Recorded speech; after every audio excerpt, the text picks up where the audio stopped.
Welcome to the Wasting Time podcast. This, I believe, is episode 21. I'm Chris. I'm here with Nick. How you doing, Nick? You all right? I'm good, mate. How are you? Bit hungover? Yeah, I'm slightly feeling, been a bit of a rough day. Had bit fragile.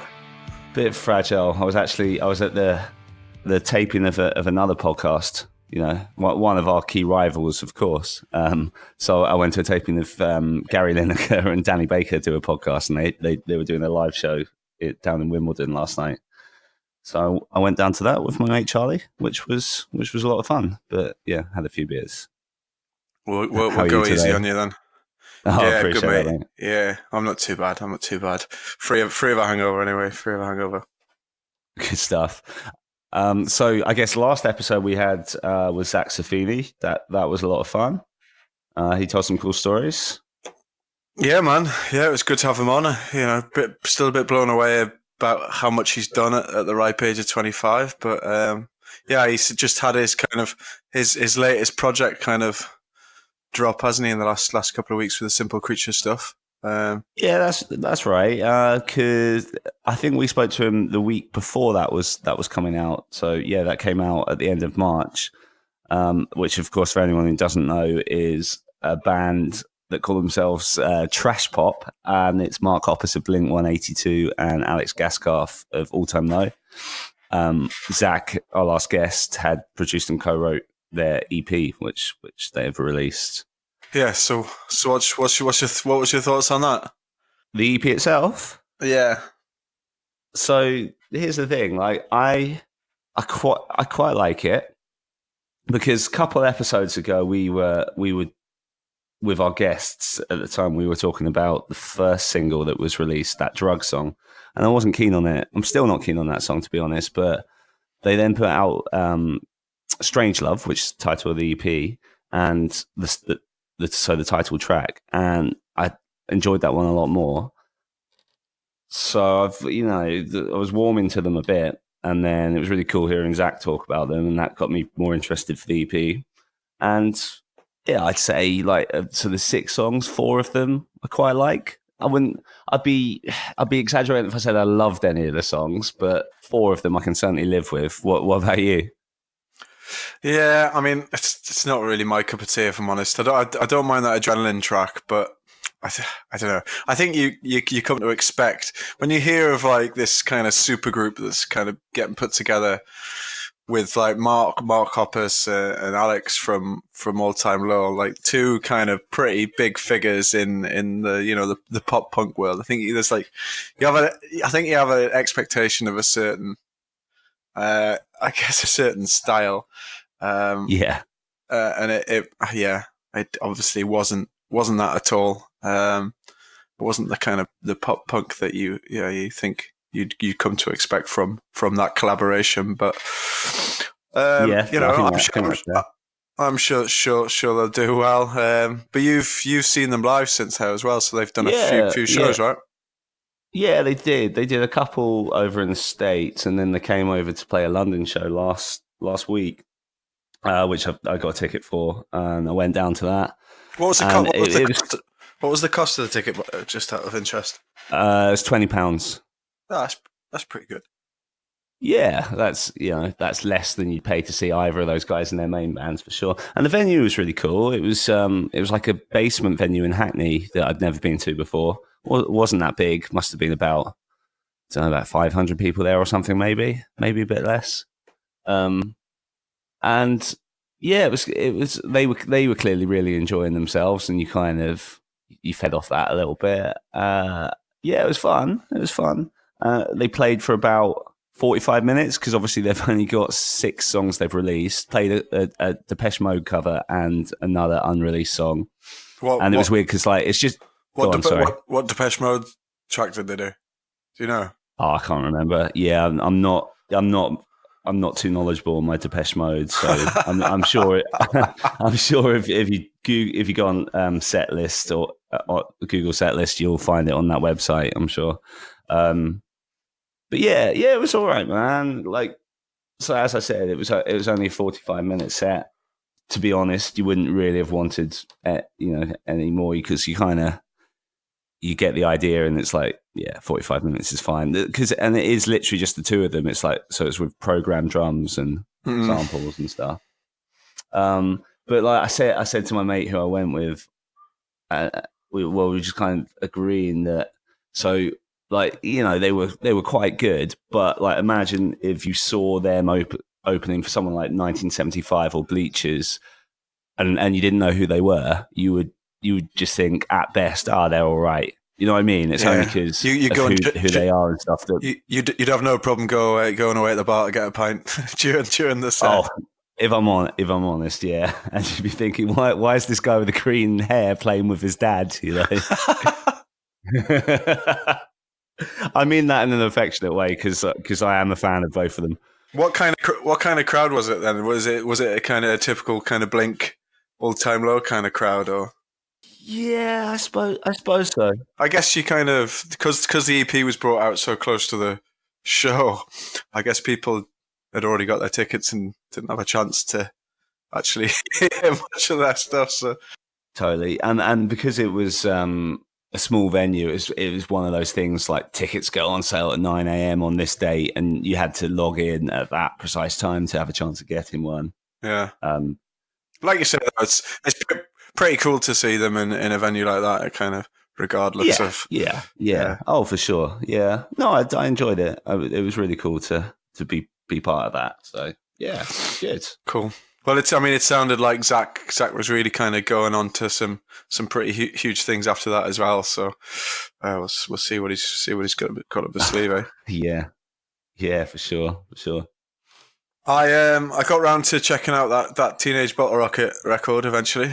Oh yeah. What were your thoughts on that? Yeah, I kind of get where you're coming from. I think okay. It's got that classic Teenage Bottle Rocket sound, but just lyrically, it's kind of just a bit flat, really. It's a bit weird like that. There's a song about I want to be a dog or something. So yeah, bit of a random one. I know. What is it supposed to be funny? But it's not really that funny, is it? You know? And, yeah. Yeah. It's a bit of a shame, but yeah. So you're not going to violently disagree with me about that one, then? Is there anything else any other new music that you've checked out recently? I saw Newfound Glory brought out another track from their Screen to Stereo record. That this is me song. Oh, from The Greatest Showman. Yeah. What, did you like that song anyway? Yeah, I love that song. Like the original. I love the soundtrack as well. Yeah, I love the film as well. Yeah. What about you? I haven't seen the film. I actually started watching it online the other night. You started with my girlfriend and finished. Yeah, no, but like we only had like half an hour spare, so we watched a bit of it, and we were really enjoying it. So we will pick it up again when we get a chance. It's the thing with that film, though. It's you kind of, it's either you love it or you fucking hate it. I don't think you kind of you're in the middle, and the people who hate it get through about 10 minutes of it and have to actually switch it off. That's my experience from speaking to people. So the fact that you got through, I see. The fact that you got through, that's a good sign. Yeah. Oh, yeah. We absolutely enjoyed what we saw. I mean, compare that. I don't want to turn this into a film review podcast, but if I compare that to recently trying to watch La La Land, which I definitely couldn't get through 10 minutes of, So yeah. I'm not really into that one, but yeah, it's a good fun track. Yeah, they do a decent enough job of it, don't they? Yeah. I mean, those Screen to Stereo albums are always a lot of fun, aren't they? Yeah, I'm looking forward to this one. I'm really looking forward to hearing their version of that Counting Crows song from Shrek. Yeah, the Accidentally Love one. Yeah, I love that song anyway. So see how that turns out. Yeah, are you gonna catch them at Slam? You're gonna catch them at Slam Dunk? I should imagine so. Yeah, I can't see if anyone on the other stages who I like more who I would pick over them in a clash. What about yourself? Well, yeah, I mean, they're definitely pretty high on my list, but I wonder if how much they'll actually do from the Screen to Stereo stuff, because I'd see it's a bit of a weird one, isn't it? Not exactly the festival friendly songs, but yeah, we'll see. It'll be interesting, because it will be out by then. So yeah, they've got plenty to mix it up with. That's very Very true. I did just see this afternoon. I don't know if you've seen it. Morrissey bringing out a cover with Billie Joe Armstrong. Have you seen that? I did not see that. What are they covering? So it's a song. I forgot what the song's called now. Wedding Bell Blues. It's called. It's by like an old '60s like pop R&B soul-y kind of type band called Fifth Dimension. But all right, yeah. I had a listen, and it's basically just a Morrissey cover. It made me wonder, like, how it all went down. Did like Morrissey like reach out to Billie Joe Armstrong and be like, "Yeah, let's collaborate, let's do something together," and got him into the studio. I mean, basically, it sounds pretty much like Billie Joe Armstrong's just been brought in to do backing vocals. So I wonder if that. I wonder if Morrissey being Morrissey's just kind of led him into the studio on false pretenses and just being the star of the show and just giving him backing vocals or something. Yeah, it is quite. Maybe. It's a nice cover, but yeah, it's a bit of a you wouldn't. I'll have a listen, mate. Yeah. You would have no idea Billie Joe Armstrong was on it really by listening to it. Oh right, okay. Should we get into who we have on this episode? Yeah, man, sounds good. I'll let you do the intro, seeing as you're a big fan of this guy and this band. So yeah, go for it. Yeah, I'm a bit of a long-time fan of Showoff. They're a pop punk band from Chicago, been active on and off for the last 20 plus years.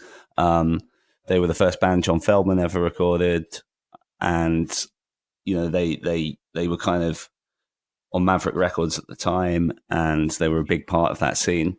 So I reached out to Chris Messer, who's their singer, to see if he'd have a chat with us, and he was very gracious and did. And so here's our chat with Chris Messer. Okay, so we should now be joined by Mr. Chris Messer. You there, Chris? What is going on, Chris and Nick? Thanks for joining us, buddy. Yeah, no problem. Thanks for having me. Oh, you're very welcome.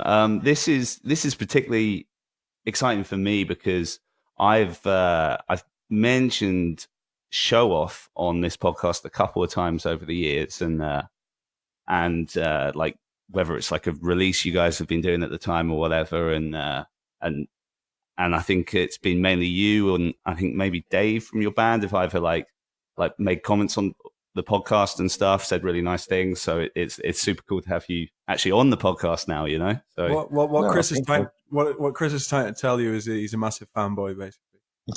Nice. Nothing wrong with that. No, not at all, not at all. Well, I guess to kick things off, I guess we basically like to get into kind of how it all started for you, kind of where you grew up, kind of how you got into music. So kind of take us back to the start, I guess, a little bit. Sure, yeah. Let's see. So, when I was 2 years old is when I started singing. And, oh, wow. Yeah. Well, my dad was a youth pastor at like a Baptist church. It was crazy. It was like hyper, how do you put it kindly? Hyper religious, like very, very strict. Wow, okay. Religious background. Like we weren't allowed to have a TV. Though we did. So when the preacher came over, we hid it. Excuse me. But I started. My mom always tells me stories of when we were in church. The choir would start singing, and I would just scream and scream until she let me down, and then I would so I guess it must have been under 2. I would crawl up to the stage and just start yelling. I guess it was kind of screaming. Yeah. And sort of singing.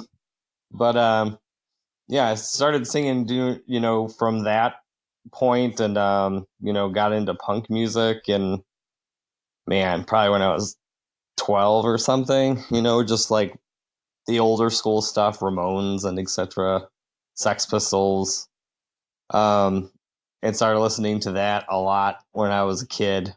And then, I guess that's kind of where it took me, it took me to starting to sing in a band. I was always kind of the nerd in school, like never the cool kid, and so it was a good way for me to meet people and kind of get out there. And I don't know, it was an exciting life, I can tell you that. So, was it sort of Chicago suburbs you grew up?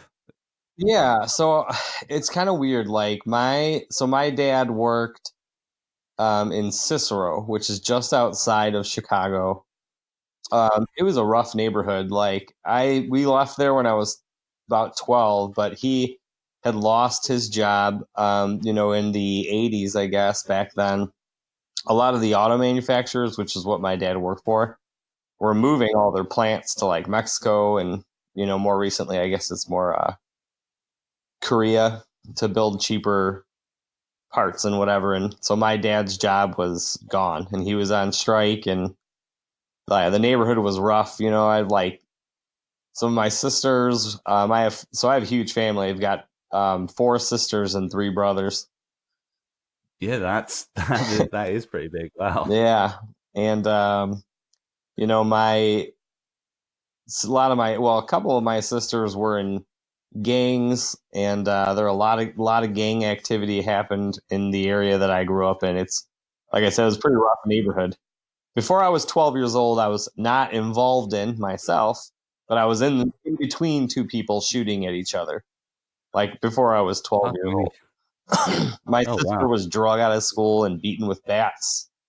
She ended up beating them up anyway, but she's a tough. But Wow.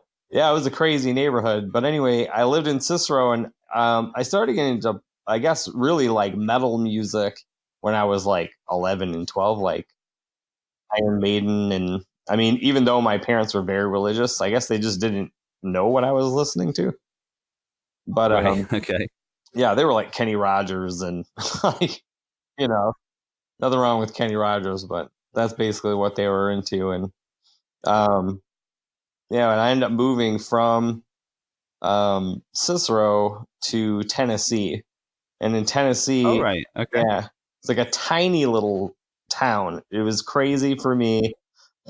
I'd never been around so many white people in my life, so it was really interesting. You know, Cicero is predominantly Hispanic. It's like way, way, way Hispanic. Like probably, I mean, I knew, just for an example, like I knew all the white people that lived in my neighborhood. Like there's probably like 10 in my whole school, maybe 15 out of like 600 kids. So that was crazy living in Tennessee. But when I went to Tennessee is when I started getting really into punk music, like listening to all those bands, like, you know, like I listened before, Ramones and Sex Pistols and a lot of the older school Stiff Little Fingers and stuff like that. And even started my first punk band there. You started your first punk band in Tennessee? I did, yeah, when I was, I think, 14. Okay. Yeah. Called what was it? Sour Grapes, okay. Yeah, after the oh man, now I'm blanking on who it's from. I know it's an old school punk band. People are going to vilify me for it. I want to say it's the Descendants. Okay. Yeah, but so I started my first punk band there, then moved back to Illinois again because of my dad's job. They moved him, and then started a band called AYA, which is Andy's Yellow Alligator, in the suburbs of Chicago.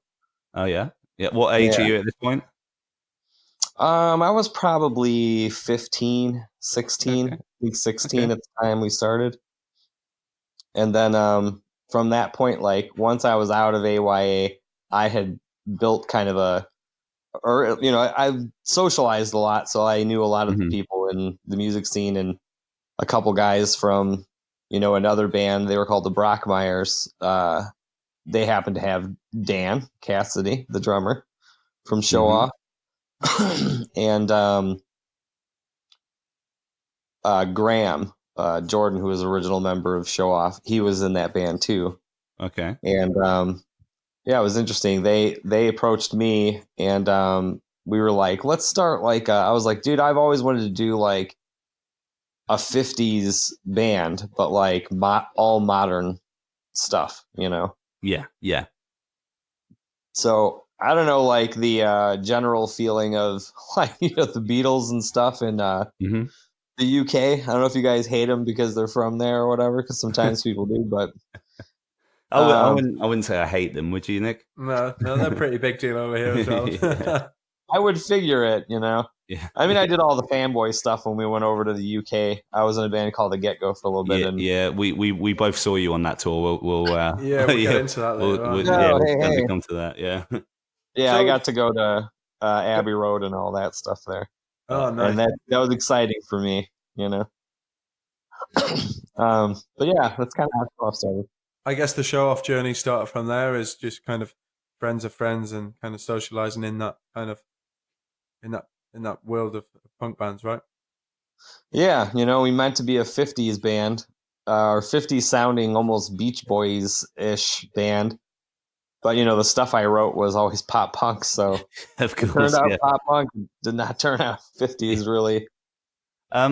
So was it around this time? I don't know if this is true or not, but I'm sure I read about you once. Like, were you in the early stages of Fall Out Boy as well at this kind of time? What's the deal with that?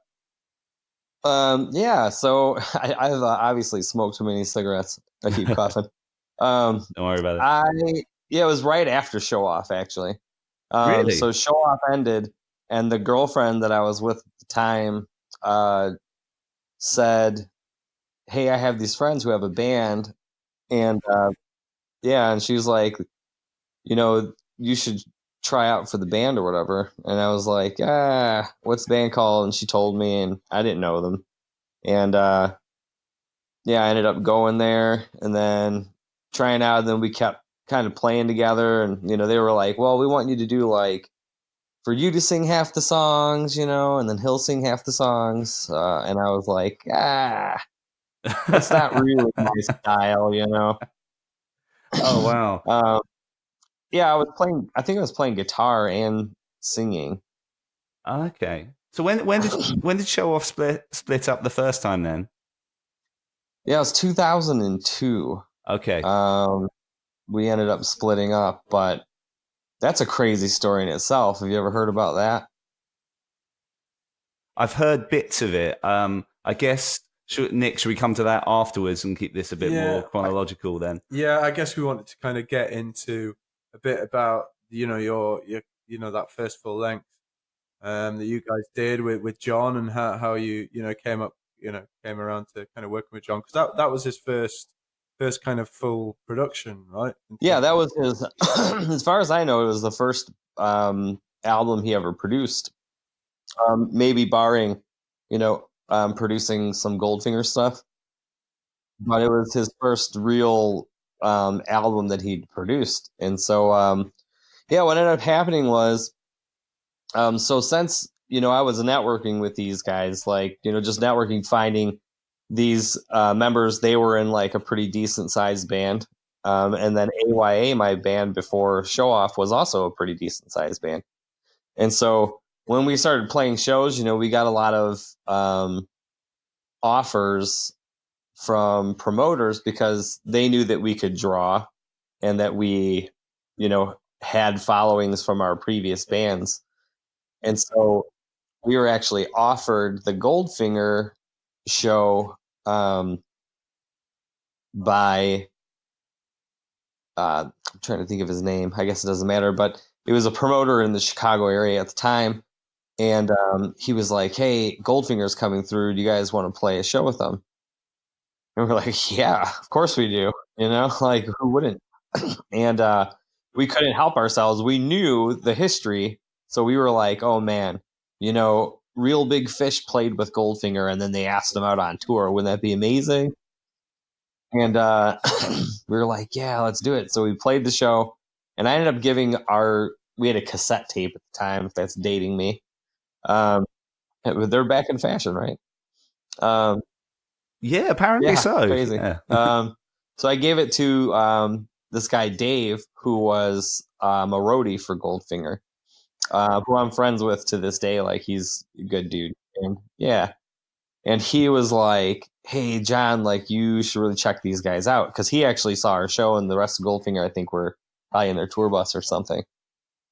And he was like, "You should check these guys out." And so he ended up listening to it.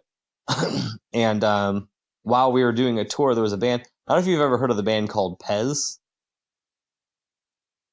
Yeah, it sounds. Rings a bell. It rings a bell. It's an older band, yeah, but they're from Memphis, Tennessee, and they're like a pop punk band. Okay. Sort of a pop. They're more of a punk band than a pop punk band.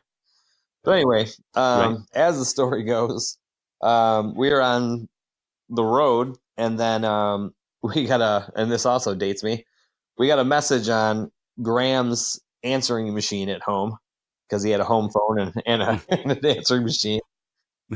Yeah, and his mom was like, "Oh, you got this message, let me play it." So she played it and put the phone to the speaker, and we were all listening to it, and it was like, "Hey, buddy, this is John from the band Goldfinger. We played a show together not that long ago. Just wanted to see if you guys would be interested in going out with us for a couple shows." And we were like, "Oh my God," like freaking out. And we're like, Real Big Fish, they got asked out on tour, and then they went on tour and they got a record deal, And we were like, maybe that'll happen with us. And so we ended up going on the tour, and the very first show, I remember there was a ska band playing. It was in Sioux Falls, South Dakota. The ska band was playing. And, they were local, and it was, the 90s, so there's lots of not terrific bands out. And they were probably newish, so they were a little bit sloppy. And we were thinking, oh man, these kids are really digging this stuff. And if that's the case, then that's pretty awesome. Maybe they'll like us, because we were so nervous. Mm-hmm. And right, okay. Yeah, it was crazy. We started playing, and I look over, and John Feldmann's sitting on the side of the stage. And I'm like, oh shit, man. Can I say shit? Yeah, of course. Yeah, curse away. All right. Yeah. So yeah, he was just sitting on the side of the stage, and I was like, oh man, like, this is a lot of pressure, Yeah, and, yeah. From the first note, like, kids were running up the wall, and like, it was crazy. Oh, yeah, okay. It was such a good show. And then you kind of hit your stride straight away. Yeah, it was amazing. And like, John was sitting there, and you could see when the kids started reacting, he was like, oh, maybe they have something, Okay, So, yeah. After the show, we started walking off the stage, and John walked up to me and was like, I'm getting you guys a record deal. I'm going to do this and this. And we were like, holy crap. So we were super excited about that. And that's kind of how we ended up, short story long. That's how we ended up working with John. And he produced. So I guess obviously he's gone on to like do some, you record the who's who now. Yeah, really, everybody. Punk world. Yeah. So, I mean, obviously a massive privilege for you to kind of be part of his early kind of journey in production. What was he like in the kind of, in your, in that studio kind of recording process? Yeah. John is a really intense guy. And so he works, with a lot of intensity. And, I could appreciate that, like, especially as I'm getting older, like, you want to get stuff done. So, I feel like John I've always thought of him as kind of like the, a big brother for me, pretty much. So like when we started touring, like, I was learning everything from him. Anything that I could think of that I needed to get done, like, I was learning it by watching him do it, or, figuring it out. Like, I mean, we'd have been playing at that point probably for like a couple years, or maybe a year and a half or something, by the time we started like really, getting into the recording process. But he really taught us like a million things. I mean, there's no way around it. His style of producing, I felt like was different, because it was the first time I was ever recording anything, that was super serious. Like, everything that was, prior to that for us was like recording with friends, and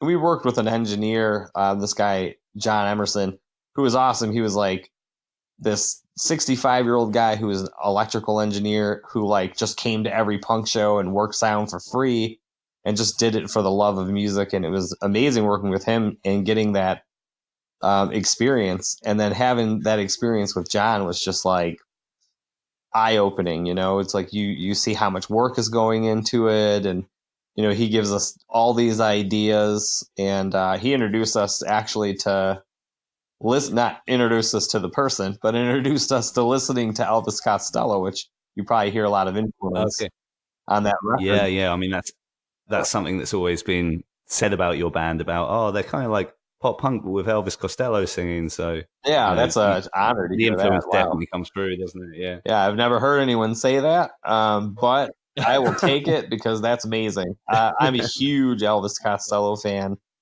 I actually saw him in an airport once, and I've learned that you just end up. I don't want to be disappointed in the people I meet, so like I didn't even say anything. You didn't go up. I didn't want to. So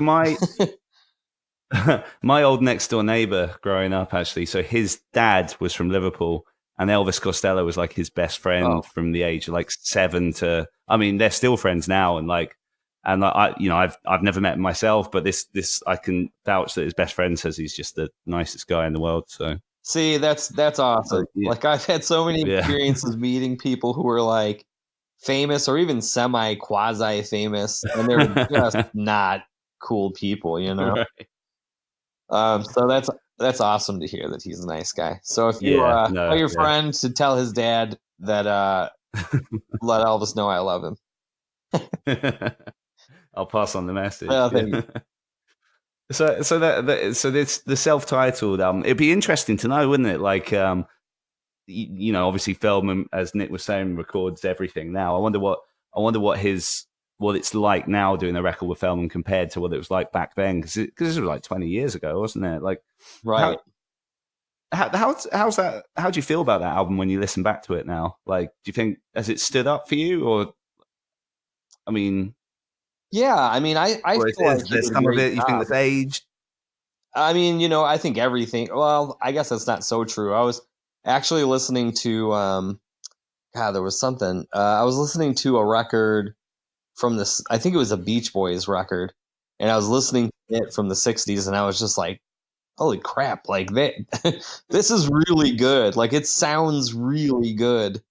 Like we keep thinking the processes are getting better, and honestly, I don't think that's true. I think I think they're like getting easier and cheaper, but better, no chance. Like, yeah, some of that stuff is just like, I mean, and I was listening to the Queen album the other day, and I was listening to that production value, and I was like, good God, like. Nothing that we've done is better than this stuff. It's just, it's easier to do and you have more tools at your disposal, but no chance it's better, But yeah, I think even now when I listen to that record, like, it's hard for me because for me, when I listen to the record, it brings memories back of when we recorded it. So, oh yeah, of course. It's a nostalgic thing, It's probably like for you as a fan of the band, you probably listen to it and it brings you to some point that you used to listen to it and we're like, yeah, that's exactly what I was going to say. Yeah. As the listener, it's going to, whatever the music is, it's going to take you back to when you first got into that bit of so like, I was actually re-listening to some of that today, and it was taking me back to, it must have been about, I think it was about 2001 when I first listened to that album. So a couple of years after it came out. So it was taking me back to my life then, like when I first, like going to university and all that kind of stuff, but properly transporting me back to that time. Yeah. Music has a great way of doing that. I think it's why we love it so much, right? It's like it takes you to the point where you're like, you remember, like this is. I don't even know how it does it. But it's almost like, they say smell is supposed to trigger memories more than any other thing. But I think music, even more than smell, because it really brings you to the moment. Yeah, I agree. I mean, they're the two things, but yeah, I think there's an argument that music maybe tops it. Were you going to say something, Nick? Sorry. Yeah, I just wanted to you talk about trigger memories, or kind of keen to hear about any memories that may have been triggered of kind of tours around that time. So you released that album on Maverick Records, right? Yeah. I mean, did you kind of, was it kind of out on the road straight from there and lots of shows, or we were doing tours. And who would you have been touring with at this time? Sorry, Chris. I think we did a lot of touring with Goldfinger because he had a vested interest in us doing stuff. Yeah, of course. Yeah. And we were friends, so it made sense to do it. But we did a lot of touring with. I know we did tour when the album came out. We did tours with Citizen King, if you remember that band.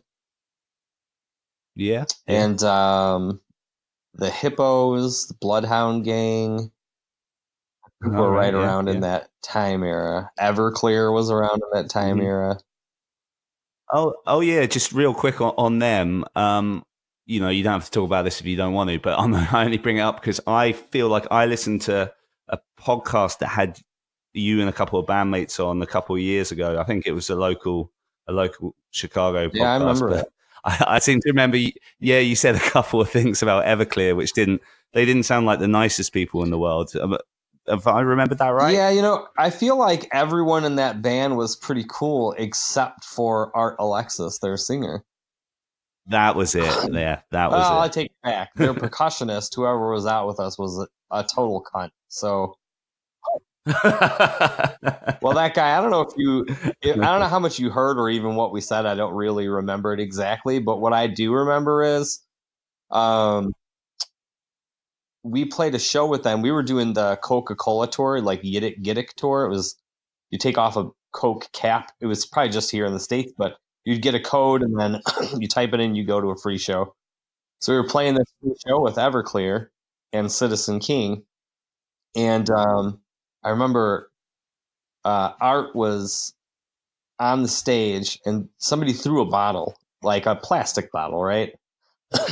I'm used to punk shows. I'm used to being a pop punk guy who played punk rock shows, So I'm pretty used to glass bottles. I've had glass bottles thrown at me. I've been shot with BB guns at shows where there were skinhead bands and shit, and I was just flicking cigarettes at me. So I'm just like, dude, you're getting like a plastic bottle thrown at you. Like, get over it. But he didn't. He was like, we're not playing until someone, fesses up to this. And I was like, this is ridiculous. So a bunch of people raised their hand. And they, for whatever reason, they picked one person out of the crowd. It just happened to be this. She was probably like 14 or 15 years old, this girl. And she goes up to the stage and people start booing her. And I'm just like, this tiny girl, like, why would you do that? And she trips and falls, lands on her knee. And I remember the percussionist comes out, and this is why he's a cunt, because he comes out and he kicks her in the chest. Like in front of 2,000 people, he kicks this 14 or 15-year-old girl in the chest. Now, from what I read, he went to jail. And then Art walks over to this girl who's crying, 14-year-old, 15-year-old girl, favorite band in the world, right? Everclear. I mean, I don't know how that's possible, but okay. Everclear, favorite band in the world. And he starts dumping water and beer on this girl in front of 2,000 people. And he's dumping this on this girl. And I'm like, dude, you've got daughters. I cannot believe that you would be doing this to this girl. And especially that this crowd is cheering for it. It was like that mob mentality, Yeah, he's dumping this on her, and he's calling her like a fat whore and a slut, and like, you can't own my show. This is my show, or whatever. And they have to end up. She gets pulled off the stage after that, with the crowd cheering. She's freaking out and injured from getting kicked in the chest. Has to go into an ambulance. And I remember going downstairs, and I was just shocked. I was like, I cannot believe that they would do that, and that security wouldn't beat the ever-loving crap out of them for doing it, just to even if it's just to protect the venue or something, I don't know. But I couldn't believe it. So like we went downstairs. There's a huge tray of like apples and oranges and bananas and all, broccoli and stuff. We just took the tray up and just kept chucking stuff at Art from Everclear. We're chucking like an apple and it just bounces off his head. And he like looks over and he like kind of laughs and it's like, oh, and we're like flipping him off and stuff. And he's just not getting it.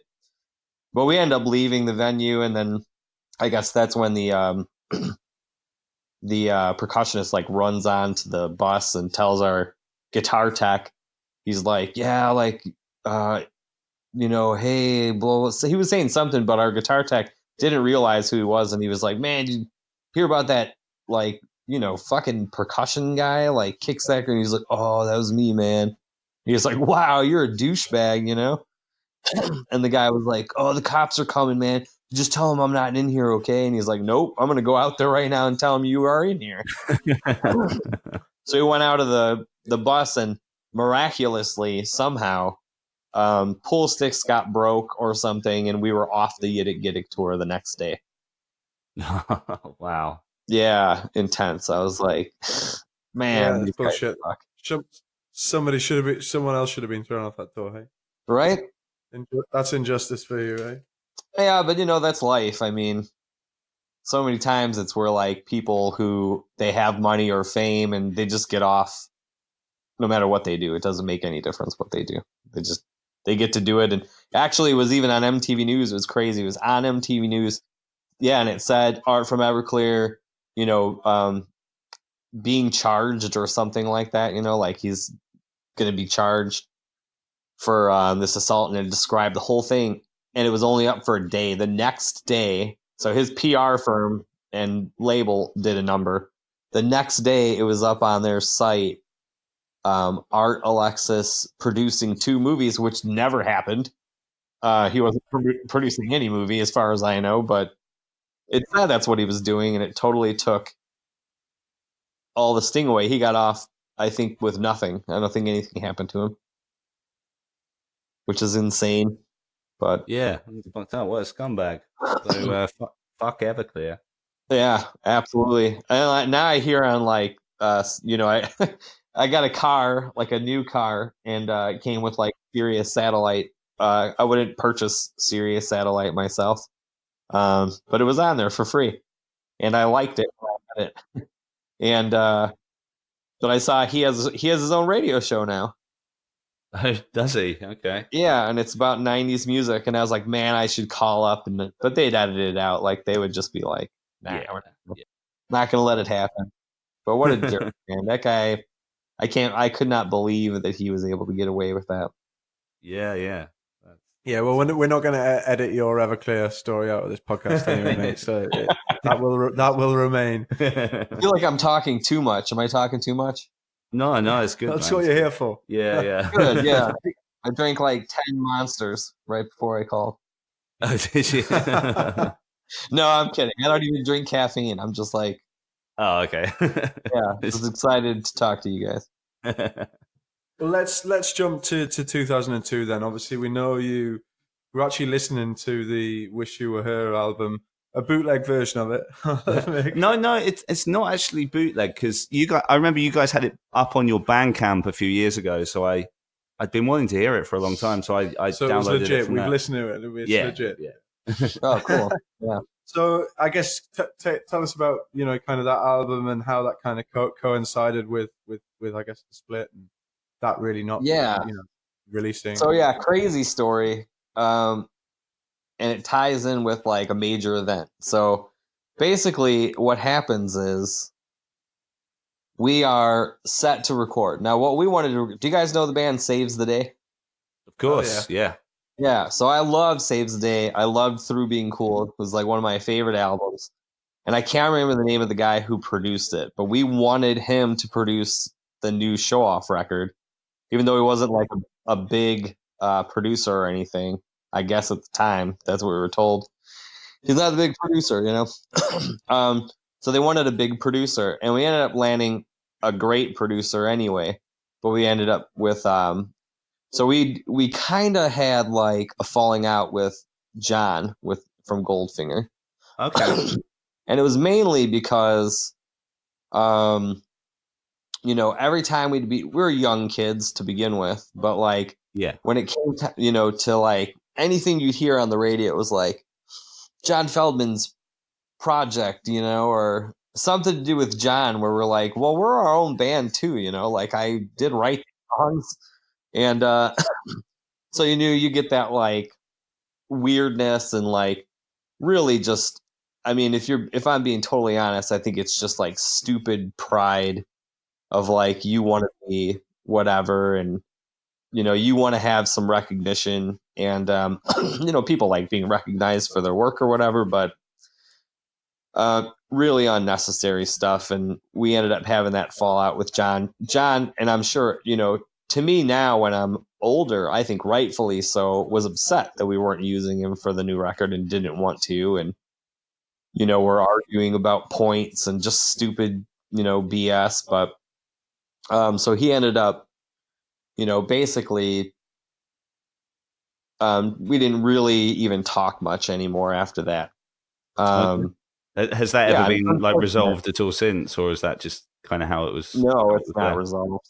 Yeah, it's not resolved. I mean, I have a great deal of respect for John, and I doubt that in his busy life schedule that he has any real need to like resolve issues with people. Right. Like with me, I mean, it's not significant enough for him to have to do that. And honestly, it was like I said, if you're being honest, I think it was our fault, not his. And so I don't fault him for not really wanting to, and it's okay with me. It doesn't bother me or whatever. Like, I mean, it bothers me to the extent that, you had a friend you felt was close, but, and I guess in that way it would bother me, but in the end, like, it is what it is. So, yeah, man. But anyway, we used, Mark, Trombino, was it? Yeah, Mark Trombino. I was like blanking on his name. Like we talk to him every now and then still. But we used Mark Trombino for the record, and he'd done some big. Great. He did some big records before, like around that time, right? He did, yeah. He did Dude Ranch. Exactly, yeah. Like huge record, He did Jimmy Eat World. Yeah. So he did some, sizable recordings, and so we ended up recording with him, and he was great. We had a great experience, and we end up having this album, but we're like, man, we're on Maverick, and at the time when we were on Maverick, like the big bands at that time were like Limp Bizkit and like and that's dating myself too, but oh well. Limp Bizkit and like Kid Rock and stuff like that, but it was a lot, and Korn too, I guess, at that time. But it was a lot of like heavier stuff, and we felt a little bit like Maverick wasn't pushing the right songs. Not that they were any obstacle to our fame or something, but we just felt like, well, they weren't pushing the songs that we really want to be pushed. And I think they have a different vision for the band than we have for ourselves. Okay. So we're like, we ended up getting a new manager who lived in New York City, and we were like, you know what? Let's just shop this record. We actually were talking to Drive Through Records about doing the record. Oh wow! And that would be their prime as well, I suppose, 2002. Yeah, exactly. And we were good friends with Richard and Stephanie from Drive Through. Oh yeah. And actually, just on a side note there, Richard and Stephanie, I actually even spoke to him. Like, I know this isn't part of the chronological order, but when I started Dodgeball Records, my record label, I actually spoke with Richard and Stephanie about the possibility of purchasing the name Drive Through Records to restart Drive Through. Yeah. Oh, wow. Yeah, it didn't happen. But anyway, that's just a little caveat there. And then, we record the record, and then we talk to Drive Through, and they're like tentative because they're like, well, we have people who are, we're listening to our fans, and some of the fans are like, they were on a major label, they shouldn't be on drive-through, and which I thought was, it's smart on their part. You need to know your base, but at the same time, we were like, come on, man, like, I feel like we'll work well together, and we like your label. We've been on tour with 100 million of their bands, and they did decide to, I think at one point, they did decide that they wanted to work with us and do the record. But at that point, it was like already crazy. So first, what we wanted to try to do was get on a new, bigger label, right? Like major label. Because we felt like the smaller ones may have like weirdness about our being on a major before and whatever. And so we started shopping the record. And our manager at the time was like, all right, we're going to book this show in New York City, and we're going to have the showcase. So we booked the show, and it's for, I want to say it was the 12th of September.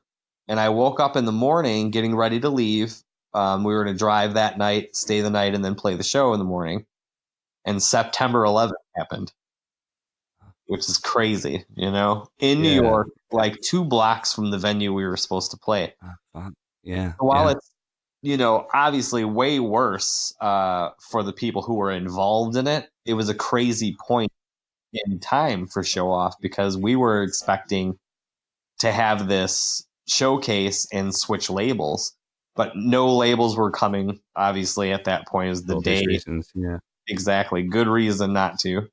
And so we're like, you know what? Like, obviously, this is happening. No one's signing anyone right at the moment. Like, we need to take a step back for a little bit and just concentrate on, touring or doing other stuff. And so we scheduled another show. And I can't remember what the day was. Maybe in October or November, things calmed down a little bit.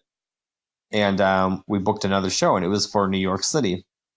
And so we get to New York City, and we get to the venue. And then at the venue, I noticed like the people walking by were wearing like those masks, like what people would wear. They don't want to get sick. Like lots of people in Japan wear them. And so I was like, what the heck is happening? Like, that's weird. So many of them are wearing that. And so we go to, start loading stuff into the venue, and I noticed there's police tape on the building. And I'm like, what is that about? So I went up to the cop, and I was like, hey, why is this police tape here, man? And he was like, well, you heard about like the, oh man, what was that guy called?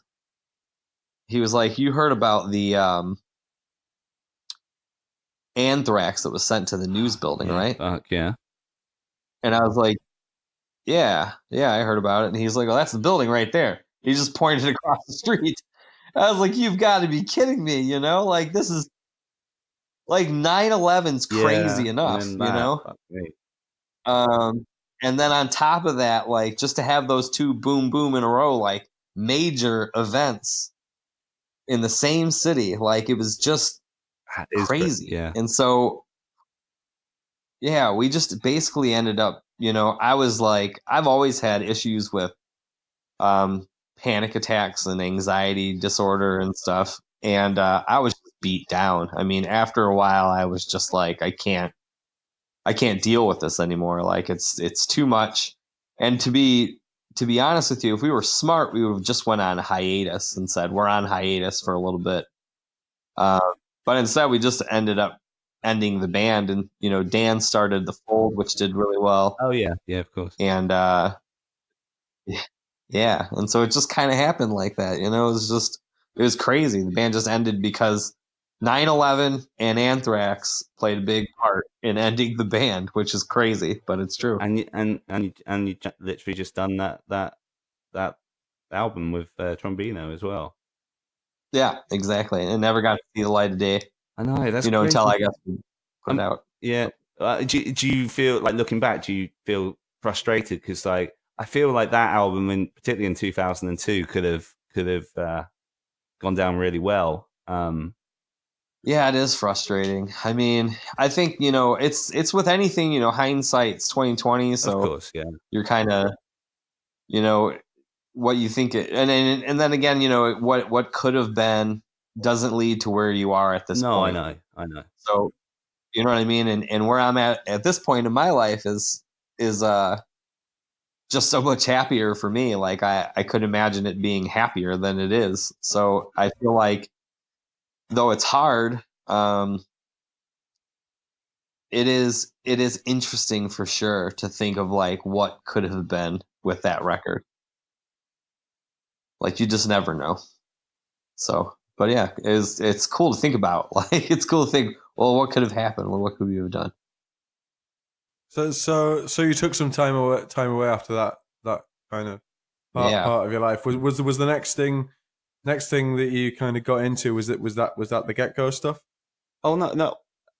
I feel like you put out a show. There was a Showoff put out an EP before the Get-Go. I feel like.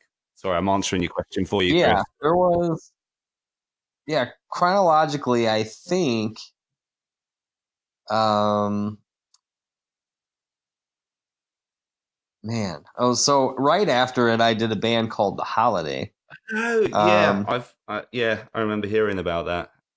Yeah, and we put out I think we put out a record, although we just kind of made, it wasn't great recording. It's just kind of at a friend's house, but yeah, right before that, that's kind of what I did. Was The Holiday, and then right after that, I think, I got into a band called, was it that? Yes, it had to have been. So right before that, there was a band called Farewell My Enemy, and it was on Rise Records. Oh, right, okay. Yeah. And we released an album. And yeah, so I did that right afterwards. And then after that, I was like, I have a lot of songs, because there were some songs on that EP that were on that second unreleased record, and we re-recorded them. But I was like, I talked to all the band members, and I was like, I want to do the Showoff thing and try to get these songs, some exposure.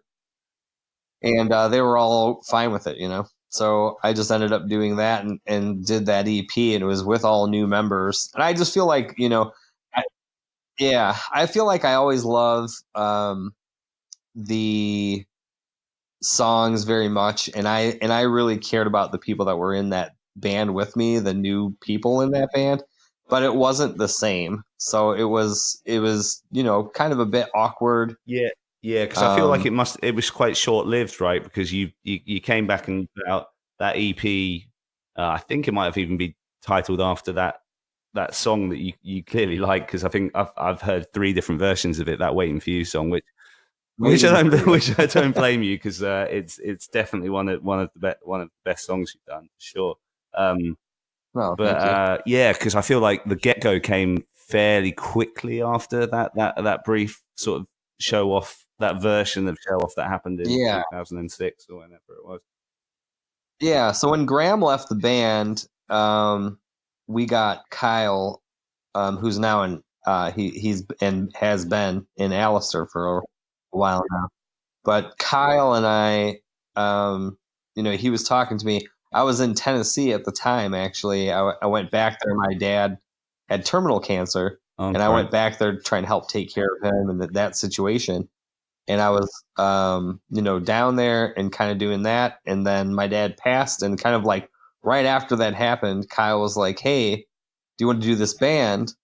We have a lot of tie-ins with Japan and a label in Japan." And I was like, "Oh my God, yeah, like that's a dream of mine, So we ended up doing the Get-Go, and we did 2 albums with the Get-Go, and we actually did pretty well in Japan. Just we never ended up releasing it anywhere else, not even in the States. Really? Well, I suppose because Carl and what's his face, Scotty, I guess, would have had the connection with Japan. I know that Scott Murphy's like pretty big in his own right in Japan, so like yeah, he is. Yeah, he did that after the get-go started. It was actually almost during it, actually. Okay.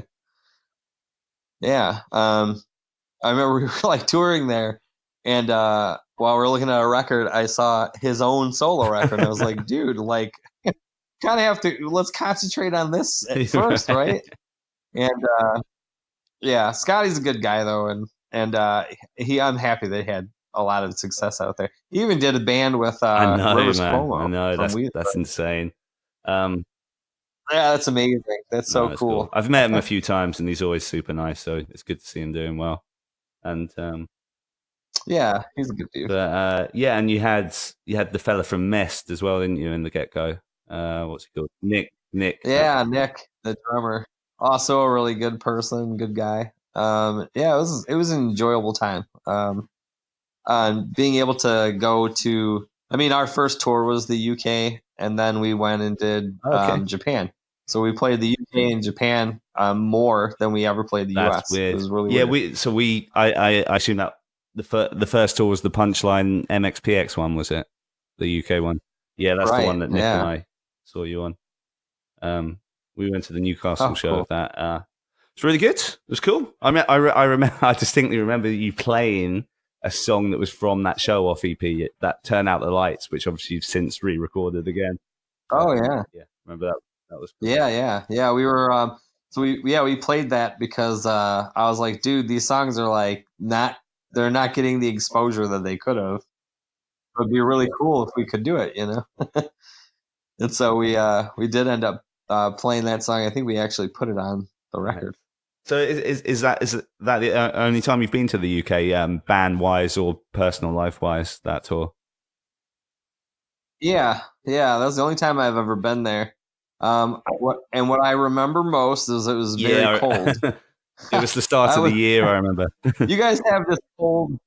Oh my god, yeah. You guys have this cold that's like, it's not really that cold, but it's like a wet cold, so it just like gets into your bones. I know, it's really weird. And I could never get warm. I was like, oh my god, I can't get warm.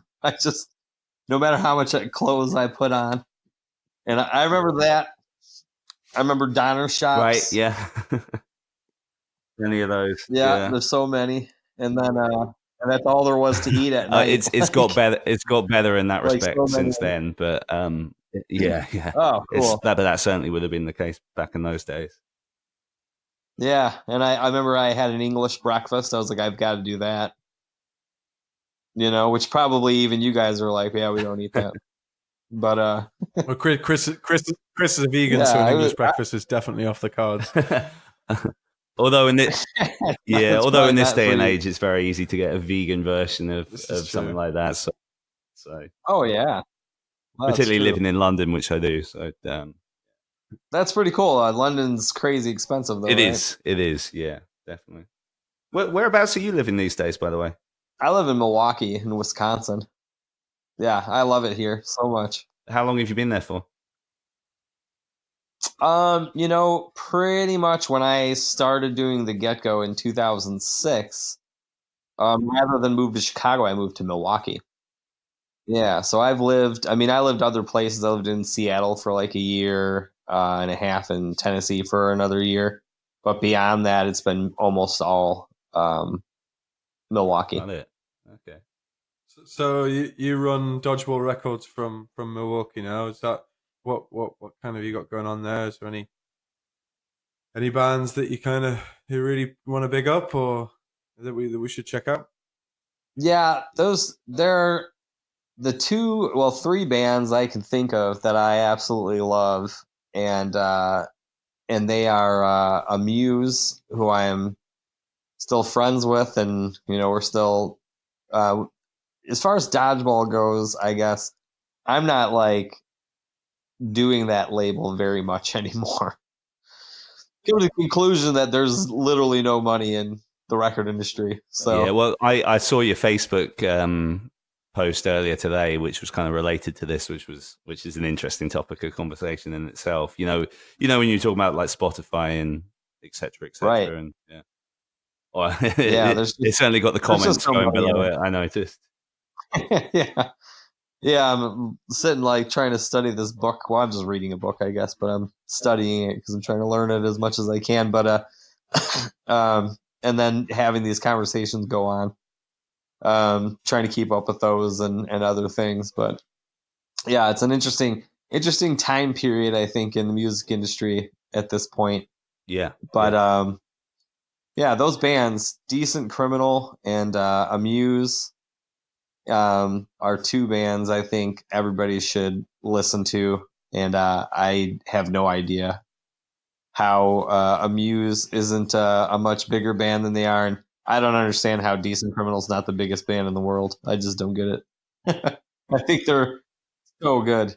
We'll link them both in the show notes when we put this out for sure. Awesome. Yeah, they are Decent Criminal. If you're like a fan of the 90s sound, like you can hear the Goldfinger influence there. But it is like musicianship wise and song wise, to me, I think that like they're better than anybody out there. Like I think they're like just light years better than anybody else. And Muse is super fun. So cool. I'll be sure to check them both out properly.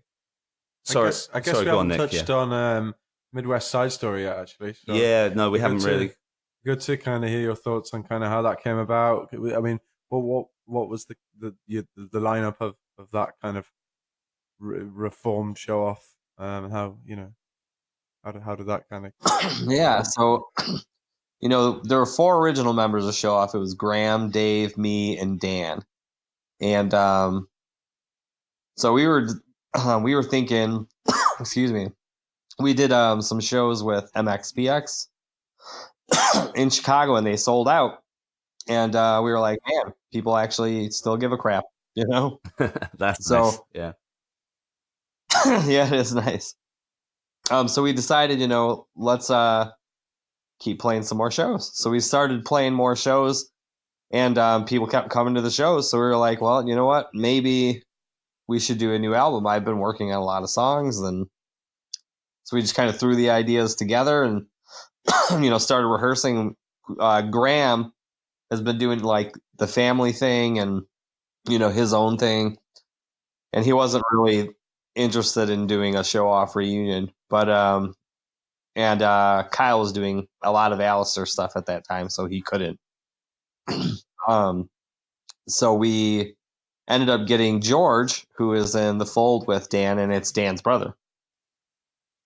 So George is playing guitar, and then we have Darren Varel, who is in a band called, I don't know if he's still doing it or not, but he's in a band called That Lying Bitch, and it's with Tom Higginson from the Plain White Tees. Yeah, and they do a band together, that Lying Bitch band, and yeah, that name, I don't know. I don't know, but it's good songs, and he's a really good guy. Like his intentions, I'm sure, are not like to be misogynistic in any way. But yeah, so Darren, he plays the other guitar in the band, and then we have, that's kind of the lineup. Dave, the original bass player, plays in the band. Mm-hmm. Dan is playing in the band, so it's like 3 of the 4 original people. That's pretty cool. And yeah, we don't play shows very much, and we were offered a show. I think it was like last month or something, but we were offered a show with oh man, who was it? Screeching Weasel. Do you know that band? Yeah, really? Yeah, of course. Yeah, but you were unable. I'm just old and don't care. Like I didn't want to play it, I was like, Yeah. Like plus he Ben Weasel was like, I was Facebook friends with him for a little bit, and I'm sure I'll get shit for it, but I really don't give a shit. I'm too old to care. Like he's a dick, so I don't want to play with him. I don't know him. There was wasn't there some accusations against him and stuff that that's yeah, there were don't reflect well. He had like punched a girl or something, and I know she was she was being like a just a total fucking twat. I know that. I have heard it and whatever, but like he full on punched her in the face, I guess, which is, that's not cool. Like, that's not cool, man. I don't know. I mean, he could say what he wants about to defend himself from it, but I think probably in his heart of hearts, he knows that was a shitty thing to do. And defending yourself from it, I think it just makes it worse. So I don't want to be associated with that. And I'm too old to be driving down to Chicago, like to be frustrated by a show. You know what I mean?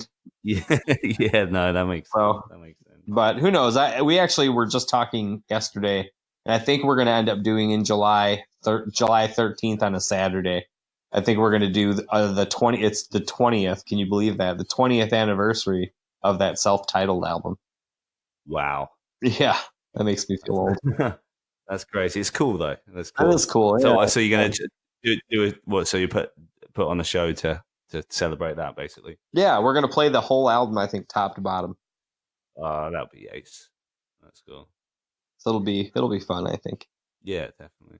But yeah, I mean, it's cool that you guys still technically exist as a band, and Midwest Side Story came out pretty well, I think. You must be quite proud of that album, are you? Yeah, it turned out better than I was even hoping for. I was very excited for it to come out, and very happy that it did, and that we had the chance to explore it, together as a band again. And it was a very happy moment to see that it come to fruition. I think the songs are probably more pop than what people would even be used to from Showoff. Yeah, and just one thing I wanted to say about it. Like, I thought it was interesting that you mentioned earlier on when you first started Showoff in its first version, like how you kind of wanted to do like a 50s type thing, like mixed with modern music. And like, I think that's like exemplified perfectly in that song Pink Slip, because that really like has a feel of sort of 50s doo-wop music, but yeah, pop punk that is probably the closest. And it works so well. Yeah. Oh, thank you. Oh, my Alexa thinks we're talking to her in the background. Sorry about that. Of course she does. Is there anything you wanted to add, Nick? With like, no, mate. Tie this up. Really appreciate your time coming on, and enjoy that show that you got coming up. I'm sure that'll be a lot of fun. It's a shame we can't be there to enjoy it. Yeah, it's a bit of a way to come. Thanks, Nick. It was nice to virtually meet you. Well, if you're ever in the UK, obviously hit us up, and we'll be happy to show you a good time over here. Oh, awesome. Yeah, I'm sure we will make it over there at some point. That would be ace, man. That would be ace. Yeah, well, Chris, like, obviously I message you from time to time, so, stay in touch that way. And like, I just want to thank you so much for giving us your time. And, you've always been good like that. Like, I remember last time I mentioned you on the podcast, you kindly sent me some Dodgeball Records stuff and a couple of CD copies of the last Showoff album. So, things like that are appreciated. So thanks, man. Yeah, no problem at all. Yeah, thanks for having me on. I appreciate it, guys. So that was Chris Messer. Yeah, he's a nice guy, isn't he?